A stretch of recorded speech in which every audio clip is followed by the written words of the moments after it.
உறவுகளுக்கு வணக்கம். இப்ப நடக்கிற அந்த அரசியல் சூழ்நிலை, அதாவது நடிகர் விஜய் இன்னைக்கு முதலமைச்சர் தேர்ந்தெடுக்கப்பட்டிருக்கிறார். ஆட்சி அமைப்பதற்கான உரிமை கோரி இருக்கிறார். இழுபறி நிலைமை தொடர்ந்து கொண்டிருக்கிறது. சில கட்சிகள் ஆதரவு தர முன் வந்திருக்கின்றன. இப்படி ஒரு குழப்பமான சூழ்நிலை இருக்கு இல்லையா? இது பார்த்தோடனே ஒரு பழைய வரலாறு ஒன்று எனக்கு ஞாபகம் வந்துச்சு. ஏற்கனவே கட்சி ஆரம்பிச்ச முதல் தேர்தல் ஆட்சியை பிடிச்ச எம்ஜிஆர் அப்படின்னு சொல்லி எம்ஜிஆர் ஒப்பிட்டு தான் விஜயை பத்தி பேசிட்டு இருந்தாங்க.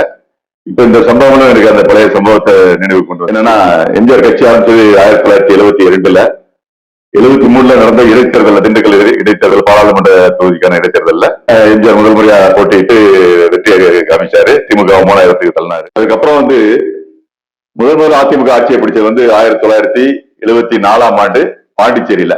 இந்த எம்ஜிஆர் முதல் கம்யூனிஸ்டுகளோட கூட்டணி சேர்ந்து பாண்டிச்சேரியில தனி அதிமுக மட்டும் 12 தொகுதிகளை கைப்பற்றினாரு. கம்யூனிஸ்ட் 2 தொகுதிகள், மொத்தம் 14 தொகுதி இருந்துச்சு. அங்க பாண்டிச்சேரியில தெரியும், உங்களுக்கு தெரியும், மொத்தம் 30 தொகுதி. ஆட்சி அமைக்கிறதுக்கு 16 தொகுதி வேணும். 16 தொகுதி இருந்தால்தான் மெஜாரிட்டி காட்ட முடியும். அப்போ குழப்பமான சூழ்நிலையில அங்க 2 சுயேட்சைகள் ஜெயிச்சிருந்தாங்க. அந்த சுயேட்சைகள் ஆதரவோட ஆட்சி அமைக்கிறதுக்காக உரிமை கோரி அதிமுக ஆட்சி அமைச்சது. எம்ஜிஆர் ஆட்சி பெற்ற ராமசாமி அப்படிங்கிறவரு அங்க முதல்வர் ஆனாரு.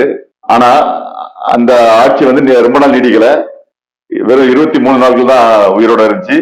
ஏன்னா புளோரல் டெஸ்ட் அப்படின்னு சொல்லுவாங்க இல்லையா, பலத்தை நிரூபிக்க வேண்டிய கிட்ட வரும்போது அந்த சுயேட்சைகள் பல்ட்டி அடிச்சுட்டாங்க. ஆட்சி கவிழ்ந்துருச்சு. அதுக்கப்புறம் ஆட்சிக்கு வேற கட்சி ஆட்சி அமைக்க முடியல. ஒரு குழப்பமா இருந்து கவர்னர் ஆட்சி இம்ப்ளிமெண்ட் செய்யப்பட்டது. சம்பவம் இப்ப உள்ள இங்க உள்ள குழப்பத்தை பார்க்கும்போது அந்த சம்பவம் ஞாபகத்துக்கு வந்துச்சு. ஒரு சின்ன விஷயம், 23 நாள் அந்த ஆட்சி கவிழ்ந்தப்ப தமிழ்நாட்டிலிருந்து ஒரு தலைவர் ஒரு அறிக்கை விட்டார். என்னன்னா, எம்ஜிஆருக்கு குறை மாதத்தில் பிறந்த குழந்தை 23 நாட்களில் இறந்து விட்டது அப்படின்னு சொன்னாரு. அவர் வக்கிரமா எந்த தலைவர் பேசிட்டாருன்னு உங்களால் யூகிக்க முடிஞ்சிருக்குன்னு நினைக்கிறேன். நீங்க யூகிச்சது சரின்னா கமெண்ட்ல சொல்லுங்க. அடுத்த செய்தியில பார்ப்போம்.